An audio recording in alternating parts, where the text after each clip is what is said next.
श्री चैतन्य चरितामृत अंतलीला षष्ठ अध्याय श्लोक नंबर 1। इस अध्याय का नाम श्री चैतन्य महाप्रभु तथा रघुनाथ दास गोस्वामी की भेंट।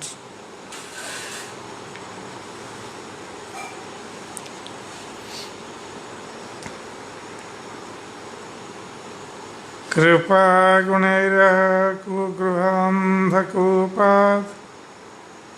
उद्धृत्य भग्या रघुनाथ दासं न्यस्य स्वरूपे विदधेन्तरङ्गं श्रीकृष्ण चैतन्यं अहं प्रपद्ये।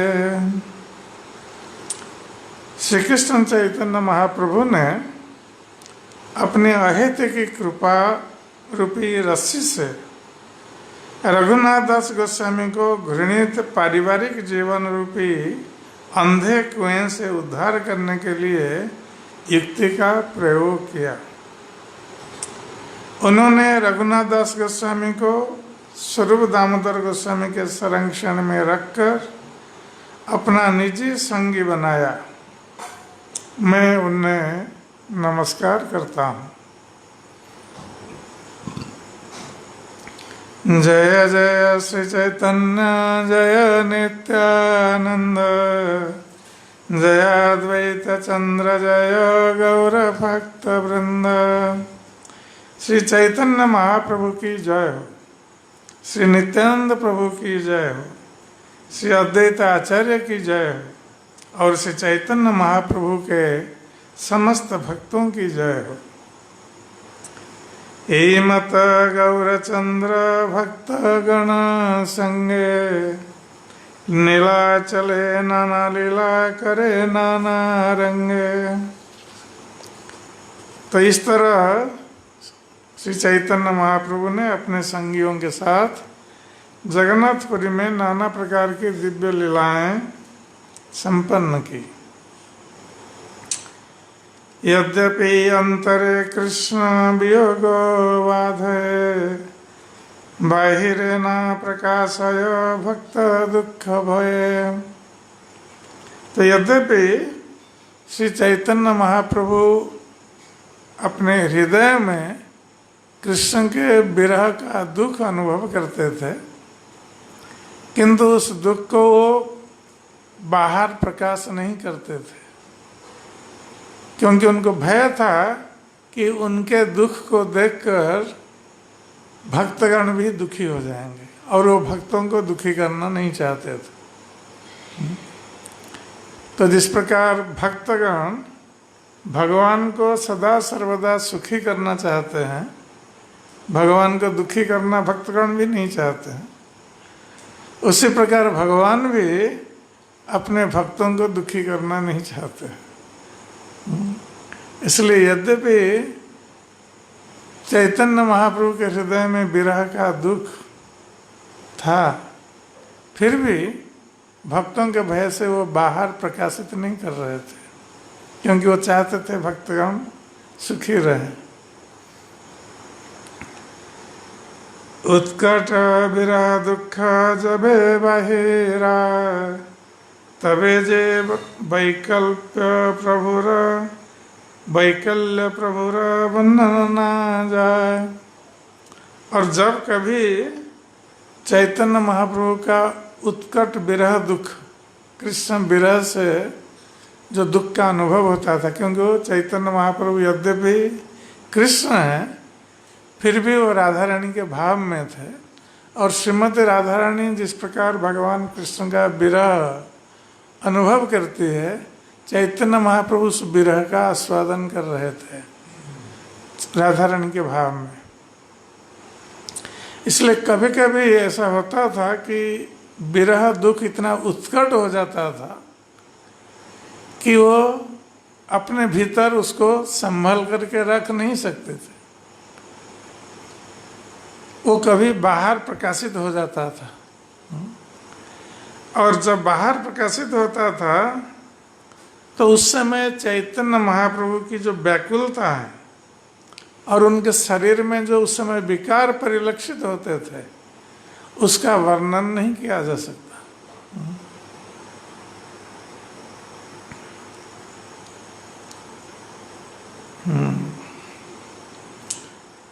रामानंदेर कृष्ण कथा स्वरूपेर गान विरह वेदनाए प्रभुर राखे पराण। तो जब श्री चैतन्य महाप्रभु श्रीमती राधा रानी के भाव में भगवान कृष्ण की उत्कट विरह पीड़ा का अनुभव करते, तो उस समय रामानंद राय के कृष्ण कथा, रामानंद राय की कृष्ण कथा और स्वरूप दामोदर गोस्वामी के कृष्ण लीला संबंधित गान, इसको सुनकर वो आश्वस्त होते थे। और इस प्रकार रामानंद राय और स्वरूप दामोदर गोस्वामी चैतन्य महाप्रभु को कृष्ण कथा और कृष्ण लीला गान सुनाकर उनके प्राण की रक्षा करते थे।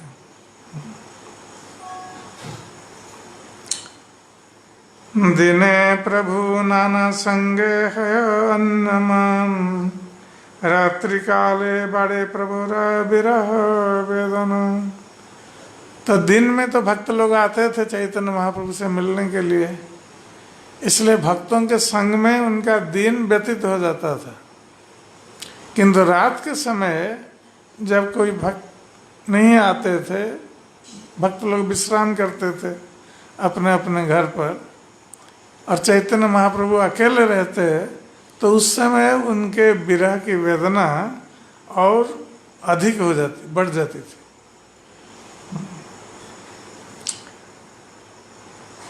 तार सुख हेतु संगे रहे दुई जना, कृष्ण रस श्लोक गीते करे न संतना। तो भक्तगण जानते थे कि रात्रि के समय चैतन्य महाप्रभु की विरह वेदना, कृष्ण विरह वेदना बढ़ जाती है, और उस उत्कट विरह वेदना में चैतन्य महाप्रभु कुछ भी कर सकते हैं। जिस प्रकार हम लोग गाते हैं जयानील प्रेमधन में कि पाषाणे कुटिब माथा अनले पशिब, गौरांग गुणेर निधि कथा गले पाबो। तो जिस प्रकार चैतन्य महाप्रभु के विरह में भक्त ये कामना करता है कि मैं प्राण नहीं रख सकूंगा, मैं जीवित नहीं रह पाऊंगा, इसलिए चैतन्य महाप्रभु के उत्कट विरह में भक्त अग्नि में प्रवेश कर जाना चाहता है या पत्थर पर अपना माथा पीटना चाहता है, इस प्रकार प्राण त्याग करना चाहता है। ये उत्कट विरह पीड़ा का लक्षण है। तो उसी प्रकार चैतन्य महाप्रभु जब रात्रि काल में भगवान कृष्ण के विरह से जो उत्कट विरह वेदना का अनुभव करते थे, उस समय वो कुछ भी कर सकते थे। इसलिए दो भक्त रात्रि काल में चैतन्य महाप्रभु के साथ रहते थे, चैतन्य महाप्रभु को सांत्वना देने के लिए। तो वो क्या करते थे, कृष्ण लीला के श्लोक गान करते थे और इस प्रकार सांत्वना प्रदान करते थे। सुबल जाइ छे पूर्वे कृष्ण सुखेर सहाय, गौर सुख दान हेतु तै छे राम राय। तो कृष्ण लीला में भगवान कृष्ण के अंतरंग सखा सुबल, तो जिस प्रकार सुबल कृष्ण को सांत्वना देते थे कृष्ण लीला में, तो उसी प्रकार गौर लीला में रामानंद राय चैतन्य महाप्रभु के सहायक थे और उनको सुख प्रदान हेतु वो सांत्वना प्रदान करते थे कृष्ण लीला विषयक गान करके या कथा कह के। पूर्वे जय छे राधार ललिता सहाय प्रदान, तैसे स्वरूप गोसाई राखे महाप्रभुर प्राण। तो जब कृष्ण लीला में श्रीमती राधा रानी जब कृष्ण के विरह में उत्कट पीड़ा का अनुभव करती तो उस समय उनकी प्रिय सखी ललिता देवी श्रीमती राधा रानी को सांत्वना प्रदान करके उनके प्राण की रक्षा करती। तो उसी प्रकार गौर लीला में वही ललिता सखी के अवतार स्वरूप दामोदर गोस्वामी जो चैतन्य महाप्रभु राधा रानी के भाव में है, उनके साथ रहकर चैतन्य महाप्रभु के प्राण की रक्षा करते। ए दुई जनार सौभाग्य कहन न जाए, प्रभुर अंतरंग बलि जरे लोके गाय। इसलिए स्वरूप दामोदर गोस्वामी और रामानंद इन दोनों के सौभाग्य की प्रशंसा नहीं की जा सकती। ये इतने सौभाग्यशाली हैं। और सभी लोग जानते हैं कि चैतन्य महाप्रभु के दोनों अत्यंत अंतरंग भक्त हैं।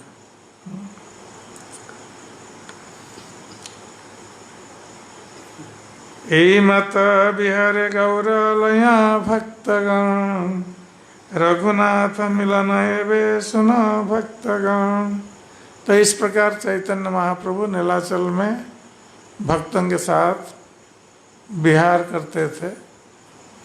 दिन में भक्तों के संग कीर्तन विलास और भक्तों के सत्संग में बीत जाता था, किंतु रात में वो कृष्ण विरह की उत्कट पीड़ा का अनुभव करते हैं।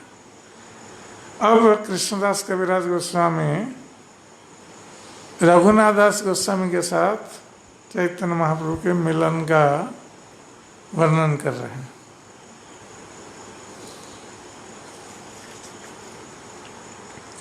पूर्वे शांतिपुरे रघुनाथ जबे आयला, महाप्रभु कृपा करी तारे सिखाइला। जब गृहस्थ जीवन के समय रघुनाथ दास श्री चैतन्य महाप्रभु से मिलने शांतिपुर गए, तब महाप्रभु ने अपने अहित की कृपावश उन्हें योग्य शिक्षाएं दी। तो पहले रघुनाथ दास गोस्वामी जब गृहस्थ जीवन में थे, यद्यपि वो गृहस्थ जीवन में थे किंतु अंतर में उनका वैराग्य था।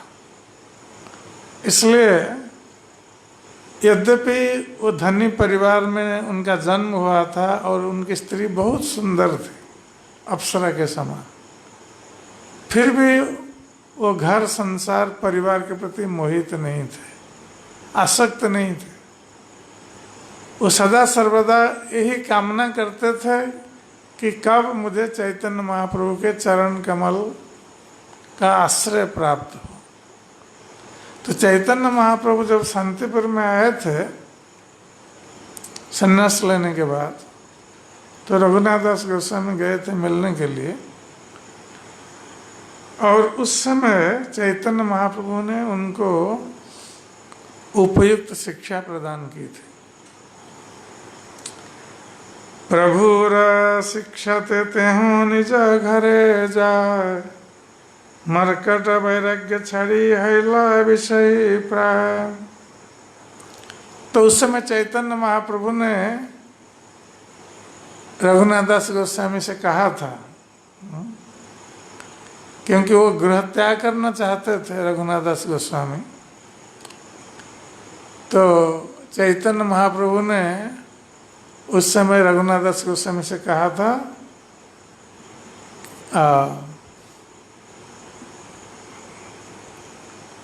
मरकट वैराग्य छाड़ लोक देखाइया, जथा यथा विषय भुंज अनासक्त है। ये चैतन्य महाप्रभु का उपदेश था रघुनाथ दास गोस्वामी के प्रति।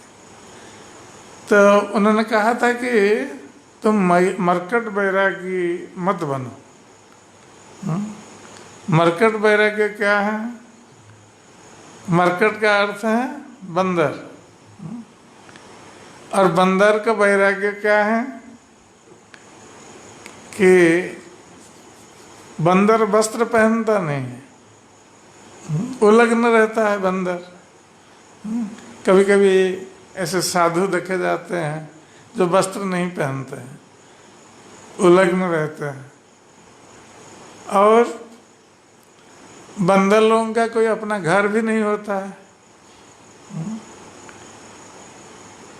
तो जो बैरागी साधु होते हैं वो कभी कभी उलग्न रहते हैं और उनका अपना कोई वासस्थान नहीं होता, वो घूमते फिरते हैं। और जहाँ जो मिला वो खाते हैं। बंदर भी ऐसा ही करते हैं। तो एक तो वस्त्र नहीं है, और धूप, और शीतकाल में बंदर कोई रजाई अगर लेकर सोते नहीं है, रजाई ओढ़ते नहीं है बंदर, वो उसी प्रकार नंगे वहाँ बिताते हैं। तो साधु भी ऐसा ही करते हैं। तो ये बैरागी और बंदर के स्वभाव में समानता देखी जाती है बाह्य दृष्टि से। किंतु बंदरों में एक विशेषता होती है। यदि वो फल मूल खाते हैं, उनका घर नहीं है, नंगा रहते हैं, किंतु उनमें काम की भावना बहुत प्रबल होती है। बंदरों में काम भोग की भावना बहुत प्रबल है। तो बाहर से तो वो बैरागी जैसा दिखते हैं, किंतु अंतर में काम की भावना प्रबल है। तो उसी प्रकार ऐसे कुछ साधु भी दिखाई पड़ते हैं जो बाहर से तो बहुत वैराग्य दिखाते हैं, किंतु अंतर में काम भाव बहुत प्रबल है। तो ये बंदर के समान इनका वैराग्य है। तो इसलिए इसको मरकट वैराग्य कहा गया है कि बाहर से जो देखेगा कहेगा ये वैराग्य है, किंतु अंतर में भोग की कामना। तो चैतन्य महाप्रभु ने रघुनाथ दास गोस्वामी से कहा कि तुम मरकट वैराग्य मत बनो। वैराग्य अंतर में होना चाहिए, ये नहीं कि बाहर वैराग्य और भीतर में भोग। इसके विपरीत अंतर में वैराग्य होना चाहिए। तो अंतर में अनासक्त बनो, घर संसार के प्रति, धन संपत्ति के प्रति, स्त्री के प्रति अंतर से अनासक्त,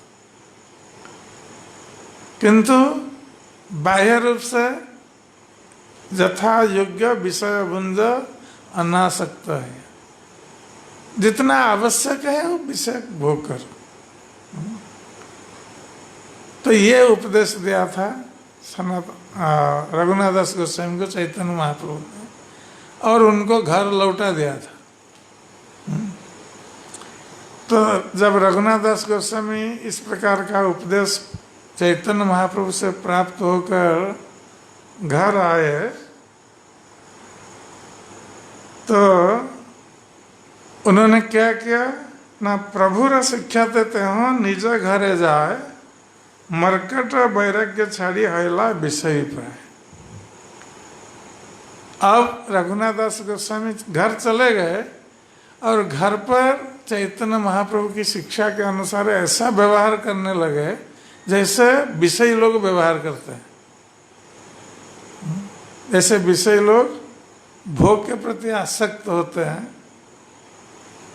और भोग वस्तु को ग्रहण करते हैं, तो रघुनाथ दास गोस्वामी ने ऐसा ही किया बाहर से। तो जैसे कोई देखेगा रघुनाथ दास गोस्वामी को, सोचेगा ये भी उनके पिता या दूसरे लोग विषय लोगों के समान ये भी विषय बन गए। पहले तो वैराग्य प्रदर्शन करते थे, चैतन्य शिक्षा के बाद वो बाहर से विषय जैसा दिखने लगे और ऐसा ही आचरण किया। किंतु भीतरे वैराग्य बाहिरे करे सर्व कर्म, देखिया तो माता पिता और आनंदित मन। तो पहले तो माता पिता बहुत दुखी थे इनका वैराग्य देखकर। रघुनाथ दास गोस्वामी का वैराग्य देखकर माता पिता बहुत दुखी थे, क्योंकि उनको भय था कि ये किस समय रघुनाथ दास घर त्याग करके छोड़ चला जाएगा।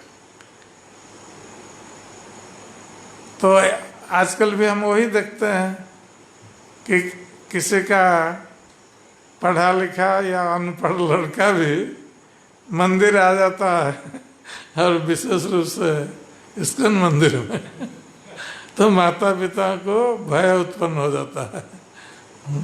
ये लोग सोचते हैं कि ये घर छोड़कर चला जाएगा। तो रघुनाथ दास गोस्वामी जब वैराग्य आचरण कर रहे थे तो माता पिता को भय था, दोनों को भय था कि ये कभी गृह त्याग करके चला जा सकता है। किंतु अब जब उन लोगों ने देखा कि रघुनाथ दास गोस्वामी विषयी व्यक्ति की तरह आचरण कर रहे हैं, अब वैराग्य नहीं दिखा रहे हैं। पहले तो बाहर वैराग्य दिखा रहे थे रघुनाथ दास गोस्वामी, किंतु अब बाहर से विषयी व्यक्ति के समान हो रहे हैं, किंतु अंतर में वैराग्य को रखा है। तो बदल दिया टेक्निक। पहले वैराग्य प्रदर्शन कर रहे थे बाहर, अब उस वैराग्य को भीतर ले लिए और बाहर विषय व्यक्ति की तरह आचरण करने लगे। तो माता पिता बहुत प्रसन्न हो गए कि चलो अब इसका मन बदल गया। चैतन्य महाप्रभु से जब से मिला है तो तब से इसका मन बदल गया है, बहुत अच्छा हुआ। चैतन्य महाप्रभु बहुत अच्छे हैं हमारे लड़के को विषय बना दिया, यही सोच रहे थे।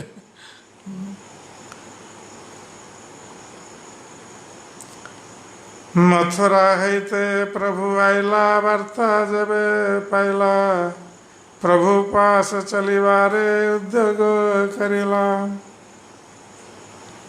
तो चैतन्य महाप्रभु संन्यास लेने के बाद शांतिपुर में तो पहली बार मिले थे रघुनाथ दास गोस्वामी से।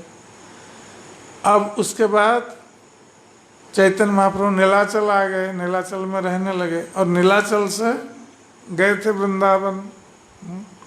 हम उसके बारे में श्रवण कर चुके हैं। तो जब चैतन्य महाप्रभु नीलाचल आ गए वृंदावन से लौट करके और ये समाचार रघुनाथ दास गोस्वामी को प्राप्त हुआ, तो उन्होंने इच्छा की चैतन्य महाप्रभु से नीलाचल में आकर मिलने के लिए।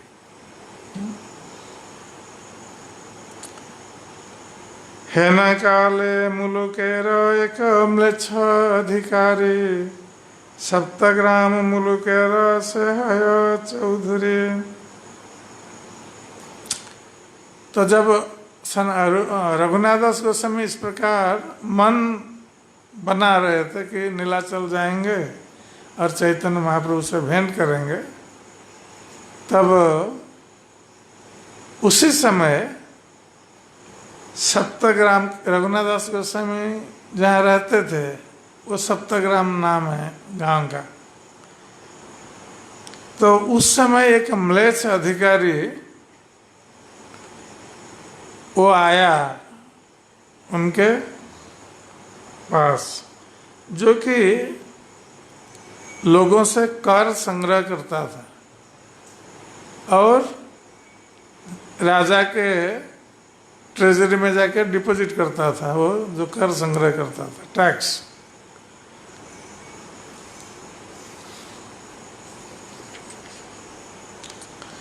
हिरण्यदास मुलुक नील मकरी करिया, तार अधिकार गेल मरे से देखिया। तो रघुनाथ दास के पिता थे गोवर्धन दास और उनके ताऊ थे, ताऊ मतलब पिता के बड़े भाई, उनका नाम था हिरण्यदास। और दोनों भाइयों के ये एकमात्र संतान थे रघुनाथ दास। और बहुत संपत्ति थी उनकी। तो हिरण्यदास ने क्या किया, पहले तो ये जो म्लेच्छ मुसलमान चौधरी जो कर संग्रह करता था सप्तग्राम एरिया का, अब हिरण्यदास ने राजा से, मुसलमान राजा से समझौता करके उस मुसलमान चौधरी से कर संग्रह करने का दायित्व हिरण्यदास ने वहन किया। तो उसकी जो नौकरी थी या कार्य था कर संग्रह करने का, वो छूट गया, अब हिरण्यदास के पास आ गया। तो इसलिए वो मुसलमान चौधरी वो सहन नहीं कर पा रहा था कि हिरण्यदास ने उनसे छीन करके ये कर संग्रह करने का दायित्व ले लिया है मुसलमान राजा से समझौता करके। 12 लक्ष दे राजाए साधे 20 लक्ष, सेतुर का किछु ना पाया हैल प्रतिपक्ष। तो हिरण्यदास तो उस समय 20 लाख वो कर संग्रह करते थे और उनको देना था मुसलमान राजा को 15 लाख डिपॉजिट करना था ट्रेजरी में, और 5 लाख अपने पास रखना था उनका कमीशन। किंतु हिरण्यदास क्या कर रहे थे कि 20 लाख तो कर वसूल करते थे, किंतु 15 लाख ट्रेजरी में डिपॉजिट करने के स्थान पर 12 लाख डिपॉजिट करते थे। इसका अर्थ क्या हुआ कि उनको 5 लाख कमीशन मिलना था, अब 8 लाख हो गया। 5 लाख और 3 लाख बचा लिया, 15 के स्थान पर 12 लाख डिपॉजिट कर रहे हैं, तो 8 लाख उनको मिल रहा है। और ये हिसाब ये मुसलमान चौधरी जानता था कि ये ऐसा कर रहा है, तो उसने जाकर मुसलमान राजा के दरबार में अभियोग लगा दिया कि ये ऐसा कर रहा है, क्योंकि वो प्रतिपक्ष बन गया था, क्योंकि उससे छीन कर ये लिए थे कर वसूल करने का दायित्व।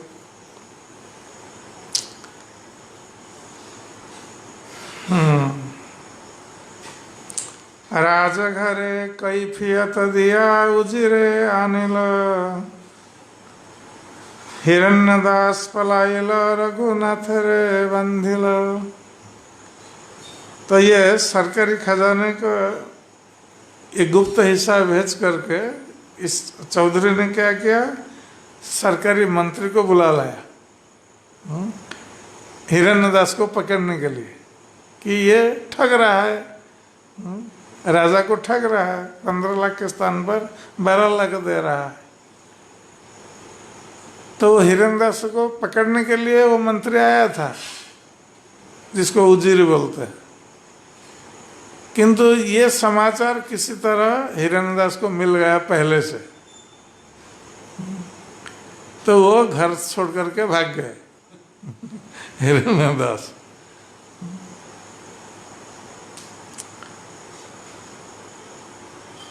तो जब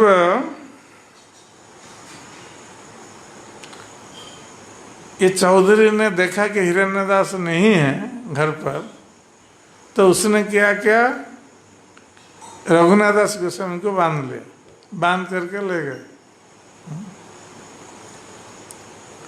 प्रतिदिन रघुनाथ करे भर्त्सना, बाप जेठारे आनंद है पाइबा जातना। तो ये हिरण्यदास के साथ गोवर्धन दास रघुनाथ दास गोस्वामी के पिता ये भी भाग गए थे, दोनों भाई। तो घर पर कोई नहीं था, तो रघुनाथ दास गोस्वामी अकेले थे, तो इनको बांध करके ले गए थे। और प्रतिदिन ये चौधरी क्या करता था, आकर रघुनाथ दास गोस्वामी की भर्त्सना करता था प्रतिदिन जेल में, उनको जेल में भेज दिया था, और उनको धमकी देता था कि तुम्हारे बाप और जो जेठा है, ताऊ है, उन दोनों को लाओ, नहीं तो तुम्हारी पिटाई करेंगे।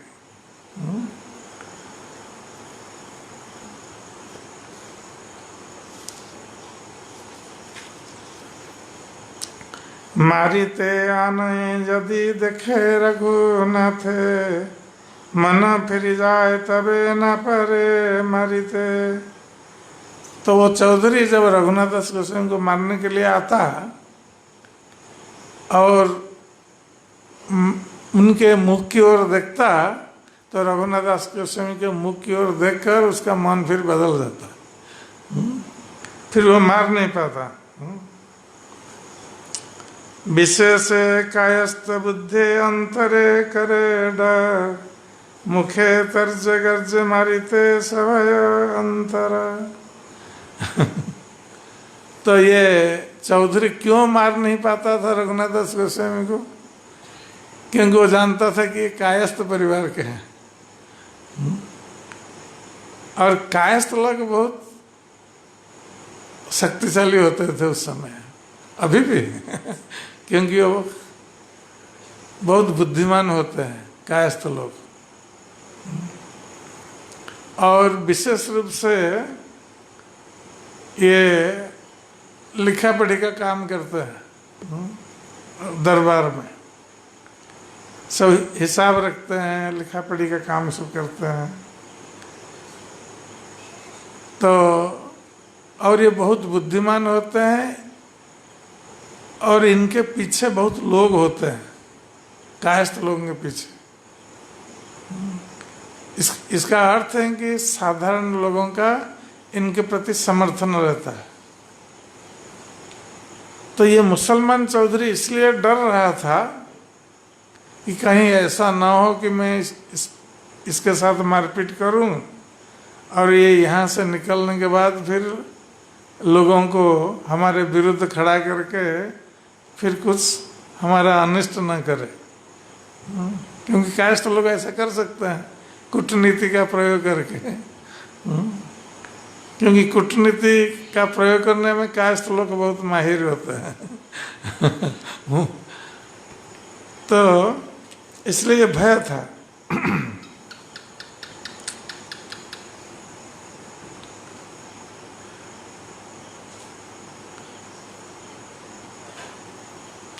प्रभुपाद लिखते हैं कायस्थों के बारे में तात्पर्य में,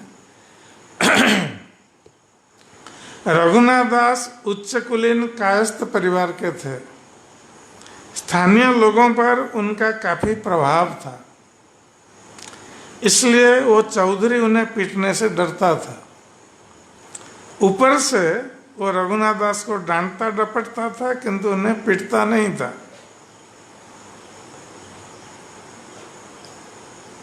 भारत में सामान्यतया कायस्थ जाति के लोग अत्यंत बुद्धिमान तथा व्यापार प्रबंध में पटु होते हैं। पहले ये अधिकांशतः सरकारी अफसर थे। उनका उल्लेख याज्ञवल्क्य तक ने किया है, जिसका उदाहरण श्री भक्ति विनोद ठाकुर ने अमृत प्रभा भाष्य में दिया है। चाट तस्कर दुर्वृत्ते महासाहसिकादि पीड्यमाना प्रजा रक्षित कायस्थ विशेषतः। इस श्लोक से प्रतीत होता है कि कायस्थ जाति के सरकारी अधिकारी कभी कभी नागरिकों को डांटते फटकारते हैं। अतः राजा का कर्तव्य होता था कि कायस्थों के अत्याचार से जनता की रक्षा करे। बंगाल में कायस्थ जाति का सम्मान प्राय ब्राह्मणों जैसा होता है, किंतु उत्तरी भारत में कायस्थों को शूद्र माना जाता है, क्योंकि वे सामान्यतः मांस खाते हैं तथा मदिरा पीते हैं। जो भी हो, इतिहास से यही प्रतीत होता है कि कायस्थ अत्यंत बुद्धिमान होते हैं। इसलिए मुसलमान चौधरी रघुनाथ दास से भयभीत था। क्योंकि वे कायस्थ जाति के थे। इसलिए मुसलमान चौधरी रघुनाथ दास गोस्वामी को मुंह में तो डांटता फटकारता था, किंतु मारने के लिए वो डरता था, अंतर से नहीं मार पाता था। तबे रघुनाथ किछु चिंतिला उपाय, बिनती करिया कहे सही म्लेच्छ पाय। तो रघुनाथ दास गोस्वामी ने जब देखा कि ये मुसलमान चौधरी प्रतिदिन आता है, उनको डांटता है, फटकारता है, मारने के लिए प्रयास करता है, लेकिन डर के मारे मार नहीं पाता है, तो रघुनाथ दास गोस्वामी ने कुछ उपाय सोचा कि वहाँ से कैसे मुक्त होंगे। तो उन्होंने अपनी बुद्धि लगाई। तो उन्होंने जब मुसलमान चौधरी एक दिन आया उनके पास, तो रघुनाथ दास गोस्वामी ने क्या किया, उनके चरणों में प्रणाम करके उनसे विनती उन्होंने की।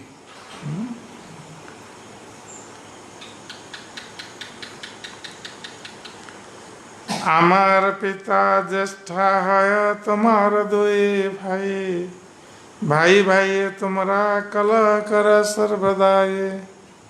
तो उन्होंने अपनी बुद्धि लगाई कि कैसे मुसलमान चौधरी को प्रभावित किया जाए और यहाँ से छुट्टी मिले। तो इसलिए उन्होंने कहा कि देखो, हमारे पिता और जो ताऊ जी हैं, ये तुम्हारे दो भाई हैं। क्योंकि ग्राम संबंध में लोग किसको भाई किसको काका ऐसा सब बोलते रहते हैं, संबंध स्थापन करते हैं। तो रघुनाथ दास गोस्वामी ने कहा कि तो ग्राम संबंध में हमारे पिता और ताऊ ये दोनों तुम्हारे भाई हैं, और भाई भाई में कभी कभी कलह होता है, ये स्वाभाविक है, और कभी कभी भाई भाई मिल जाते हैं, कलह होता है फिर मिल जाते हैं।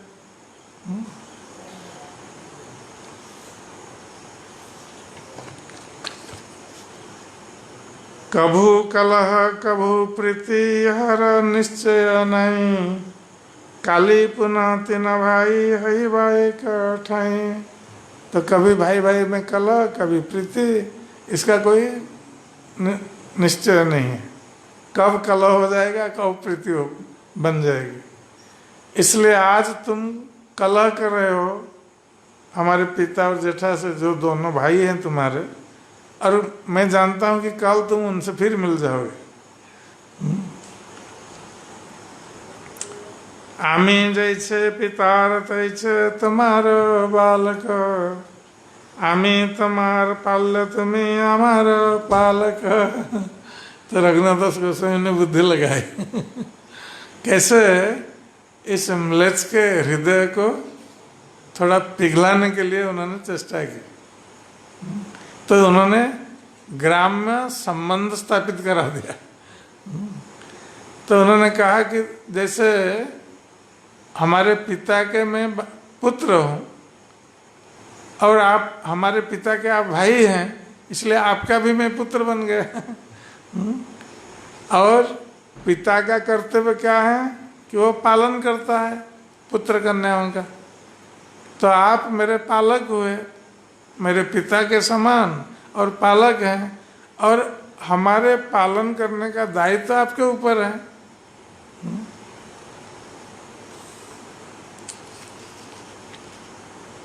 पालक हैया पाल्य रे तड़िते न जुजाय, तुम्हें सर्वशास्त्र जानो जिंदा फिर प्राय। तो इसलिए जो पालक हैं और जो पाल्य है, पाल्य मतलब जिसका पालन किया जाता है, तो जो पालक है और जिसको पालन करना है, तो उसको पालक कभी दंड नहीं देता है या उसका ताड़न भर्त्सना नहीं करता है। और आपको मैं क्या बताऊं, आप तो जिंदा पीर हैं, अर्थात आप पूर्ण शास्त्र वेत्ता हैं, सब शास्त्र जानते हैं। मुसलमान समाज में जो साधु होते हैं उनको पीर बोलते हैं। तो इन्होंने कहा कि आप तो साधु हैं, सब शास्त्र जानते हैं। एता सुनी सही म्लेच्छेर मन आद्र हैल, दाढ़ी बही अश्रु पड़े कंदित लगेल। तो जब रघुनाथ दास गोस्वामी ने ऐसी बात कही जिससे कि उसके हृदय को स्पर्श कर गई वो बात, तो उसका हृदय पिघल गया मुसलमान चौधरी। और जब हृदय पिघल गया तो उसकी आंखों से आंसू निकलने लगे, बहने लगे।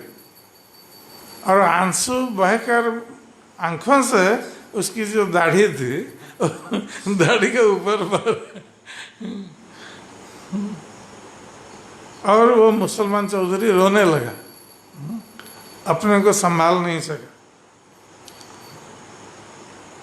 म्लेच्छ बोले आजी हईते तुम्ही मोर पुत्र, आजी छड़ाई मु तो माँ करी एक सूत्र। तब जब मुसलमान चौधरी का हृदय पिघल गया तो उसने कहा कि रोने लगा, और फिर रघुनाथ दास गोस्वामी से कहा कि आज से तुम मेरा पुत्र हुआ, और मैं किसी तरह उपाय करके आज तुम्हें इस जेल से छुड़ाऊंगा, बंदीशाला से छुड़ाऊंगा। उजिरे कहिया रघुनाथ छड़ाइल, प्रीति करी रघुनाथ कहते लगिल। तो मंत्री को बोल करके रघुनाथ दास गोस्वामी को बंदीशाला से छुड़वा दिया चौधरी ने, और छुड़वा करके उसको साथ लेकर गया और प्रीतिपूर्वक रघुनाथ दास गोस्वामी को कहने लगा, तुम्हार ज्येष्ठा निर्बुद्धि अष्ट लक्ष्य खाए, आमी भागी हमारे किछु दिवारे जुजाए। तो रघुनाथ दास गोस्वामी से कह रहा है मुसलमान चौधरी कि तुम्हारा जो जेठा है अर्थात ताऊ है ना, उसकी बुद्धि नहीं है। वो अकेले 8 लाख खा रहा है, 5 लाख उसको लेना है, किंतु 3 लाख अधिक ले रहा है और अकेले खा रहा है 3 लाख। हम पहले कर संग्रह करते थे और वो 3 लाख अधिक खा रहा है, हमें कुछ दे देता तो क्या उसको बिगड़ जाता। हम चुपचाप बैठते, वो जो करना है करता। तुम्हारे ताऊ की बुद्धि नहीं है, बुद्धिहीन है, तो हमें कुछ देना चाहिए ना। मुसलमान चौधरी ने कहा, जाहत में तुम्हारे जेठरे मिला हो हमारे, जे मते भाला करुण द्वार दिलूं तारे। तो मुसलमान चौधरी ने कहा कि अब तुम जाओ अपने जेठा को अर्थात ताऊ जी को मुझसे मिलवा, और उसको जो इच्छा है मैं उसके निर्णय पर निर्भर करूंगा। वो जितना जो भी देना चाहे मैं ग्रहण करूंगा। रघुनाथ आसी तबे जेठरे मिलाइल, म्लेच्छ सहित बस कैल सब संत आयल। तो फिर रघुनाथ गोस्वामी ने कहा अपने ताऊ जी से कि मुसलमान चौधरी ऐसा बोल रहा है, तो इससे आप कुछ हिसाब किताब करके इसको शांत कर दो। तो फिर उनमें आपस में कुछ साझेदारी हो गई, फिर सब शांत हो गया। এই মত রঘুনাথের বৎসরে গেল, द्वितीय बत्सरे पलायते मन कैल। तो इस प्रकार वो 1 वर्ष चला गया। तो जब दूसरा वर्ष आया तो रघुनाथ दास गोस्वामी ने सोचा कि अब मुझे घर त्याग करके जाना है चैतन्य महाप्रभु के पास। रात्रे उठी अकेला चलिला पलाया, दुरहिते पिता तारे अनिल धरिया। तो एक दिन रघुनाथ दास गोस्वामी विवाहित थे, उनकी पत्नी थी, बहुत सुंदर पत्नी थी। तो एक दिन रात में उठ करके वो चले गए, रघुनाथ दास गोस्वामी ने गृह त्याग दिया। और जब उनके पिताजी को पता चला तो आदमी भेज करके रास्ते से उनको लौटा करके ले आए, वो जा नहीं पाए। यही मते वारे वारे पलाय धरी आने, तबे तार माता कहे तार पिता सुने। तो रघुनाथ दास गोस्वामी ने इस प्रकार कई बार प्रयत्न किए गृह त्याग करके चले जाने के लिए, और हर बार उनके पिताजी अपने लोगों को भेजकर उनको रास्ते से लौटा कर ले आते थे। तब उनकी माता ने जब देखा कि ये अपना पुत्र बार बार गृह त्याग करके चला जा रहा है और पिता बार बार उसको रास्ते से लौटा करके ला रहे हैं, तो माता ने उनके पिता से कहा, पुत्र वातुल राख बंधिया, तार पिता कहे तारे निर्विन्न हैया। तो माता ने कहा पिता से कि हमारा जो पुत्र है ये पागल हो गया, ये पागल हो गया है। और पागल को क्या करते हैं लोग, बांध करके रखते हैं। तो माता ने कहा पिता से कि हमारा पुत्र पागल हो गया है, नहीं तो ये बार बार घर छोड़ करके जा रहा है, इसको बांध करके रखो जैसे वो नहीं जा पाएगा।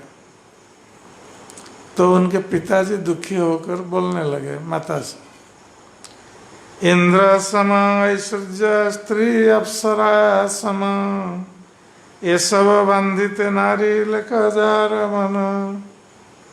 तो पिता ने कहा कि इस रघुनाथ का इंद्र सम ऐश्वर्य है, क्योंकि बहुत बड़े धनी घर के लड़के थे रघुनाथ दास गोस्वामी। उस समय उस जमाने में किसका वार्षिक आय 8 लाख स्वर्ण मुद्रा है। तो हम कल्पना नहीं कर सकते वो कितने हैं धनी होंगे।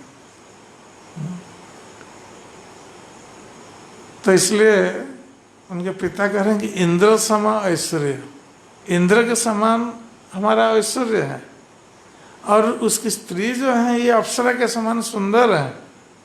तो संसार में ये दोनों चीजें व्यक्ति को बांध करके रखती है संसार में, कि धन और स्त्री, इसके प्रति सभी आकृष्ट है, और यही हमारे बंधन का कारण भी है। स्त्री बंधन का कारण है और धन भी बंधन का कारण है।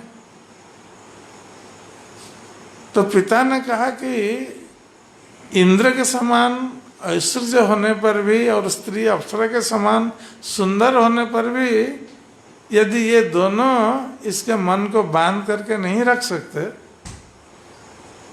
तो क्या ये रस्सी इसको बांध करके रख सकती है? दड़ीर बंधने तारे रखिबा के मते, जन्मदाता पिता नारे प्रारब्ध खंडाइते। तो हम रस्सी के बंधन से इसको बांध करके नहीं रख सकते।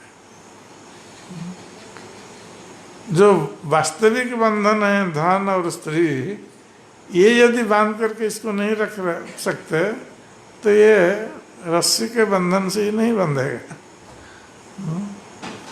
और यद्यपि हम पिता हैं और हमने पुत्र को जन्म दिया है, फिर भी पिता कभी पुत्र के प्रारब्ध का खंडन नहीं कर सकता। अर्थात पुत्र के भाग्य में जो भोग करना है वो अवश्य भोग करेगा, पिता कुछ नहीं कर सकता। पिता केवल जन्म दे सकता है, उसके भाग्य को नहीं बदल सकता।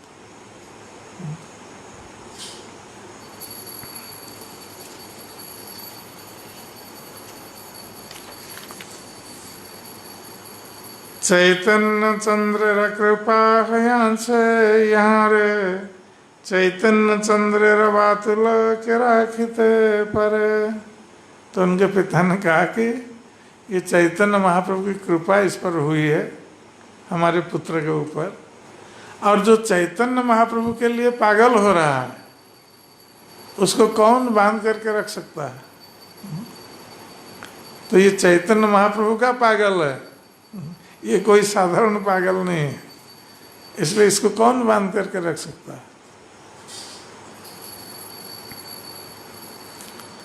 तबे रघुनाथ किछु विचारिला मन नित्यानंद गोसाईर पास चलिला रे दिने। तब रघुनाथ गोस्वामी ने कुछ मन में विचार किया कि पहले वो चैतन्य महाप्रभु के पास गए, उनके चरण कमल का आश्रय लेना चाहते थे, चैतन्य महाप्रभु ने उनको घर भेज दिया। अब घर आने के पश्चात नीलाचल में जाकर चैतन्य महाप्रभु से मिलने के लिए उन्होंने बार बार प्रयास भी किया, किंतु किसी भी प्रयास में वो सफल नहीं हो सके। तो मन ही मन उन्होंने विचार किया कि चैतन्य महाप्रभु की कृपा मेरे ऊपर अभी नहीं हुई है, हम बार बार प्रयास कर रहे हैं, चैतन्य महाप्रभु के पास नहीं जा पा रहे हैं, और जब गए थे चैतन्य महाप्रभु के पास, चैतन्य महाप्रभु ने मुझे घर भेज दिया, वो अपने चरण कमल में आश्रय नहीं दिया चैतन्य महाप्रभु। तो इसका अर्थ है कि मुझे नित्यानंद प्रभु की कृपा की आवश्यकता है। बिना नित्यानंद प्रभु की कृपा से कोई भी चैतन्य महाप्रभु की कृपा को प्राप्त नहीं कर सकता। कारण चैतन्य नित्यानंद प्रभु बलराम और गुरु तत्व है, इसलिए जिस प्रकार गुरु की कृपा के बिना कोई कृष्ण को प्राप्त नहीं कर सकता, तो उसी प्रकार नित्यानंद प्रभु बलराम की कृपा के बिना कोई गौर कृष्ण को प्राप्त नहीं कर सकता।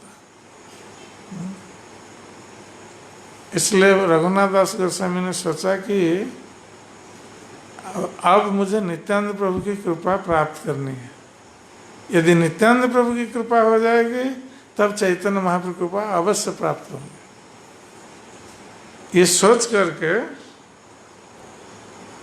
दूसरे दिन वो नित्यानंद प्रभु के पास गए रघुनाथ दास गोस्वामी। पानीहाटी ग्रामे पाइला प्रभुर दर्शन कीर्तनिया सेवक संगे अर बहुजन। तो उस समय नित्यानंद प्रभु पानीहाटी में अवस्थान कर रहे थे। गंगा के तट पर ये पानीहाटी ग्राम है। तो नित्यानंद प्रभु वहाँ रह रहे थे पानीहाटी में। तो रघुनाथ दास गोस्वामी जब गए तो पानीहाटी में उन्होंने नित्यानंद प्रभु का दर्शन किया। और उस समय नित्यानंद प्रभु के साथ, नित्यानंद प्रभु अकेले नहीं थे, नित्यानंद प्रभु के साथ बहुत सारे कीर्तनिया भक्त थे जो कीर्तन करने में दक्ष थे, और उनके सेवक थे साथ में। नित्यानंद प्रभु के सेवक और कीर्तनिया भक्त सब साथ में थे। और इस प्रकार बहुत सारे भक्त नित्यानंद प्रभु के चारों ओर घिर करके बैठे थे गंगा के तट पर। तो वृक्ष के नीचे एक चबूतरे पर नित्यानंद प्रभु बैठे थे, बहुत सारे भक्त वहाँ बैठे थे। तो आज तो समय हो गया है, इस प्रसंग हम कल पुनः श्रवण करेंगे। पानीहाटी महोत्सव का प्रसंग। हरे कृष्ण।